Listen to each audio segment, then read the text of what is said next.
But what I learned in that experience, and I surprisingly saw over and over and over again throughout my career in sales, is that people have these different layers of connections that they make with people. At the first layer, it's kind of like that person who says, "Can I help you?"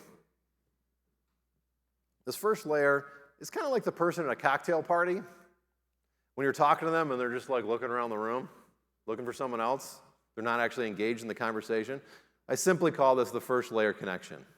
Someone who's at the meeting, physically, they're in the room, but they're not really paying attention.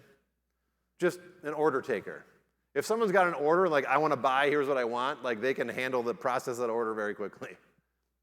I don't think anybody in this room operates at this first layer. But we have our days. We have our moments. And we can't live in here. And we got to catch ourselves sometimes when we're here because it's not what customers want. So let's go to the second layer. The second layer, this is where the majority, and I'm simplifying, breaking these three things, what I've seen. The second layer, this is where the majority of salespeople live. Say the right things, good listener, ask questions, uncover what the customer needs, and they can win when there's an opportunity. When an opportunity comes their way, we can explain what our service is, why we're better than the competition, we can walk through the pricing. You can make a great career living at the second layer. But then there's the third layer, which is about true connection.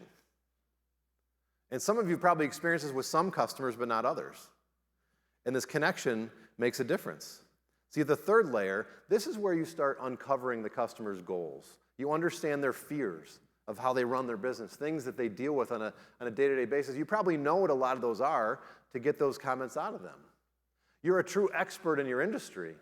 You actually teach the customer what's going on in their world, in their industry, in your world of payments. You can teach them, advise them. Some of you have been through challenger sale training, as some of the similar concepts we talk about. How do I challenge the customer, just get them thinking differently about their business?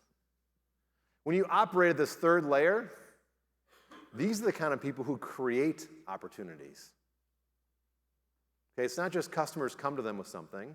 They create other ways to help that customer because they never thought of it like that before. We're operating as an expert.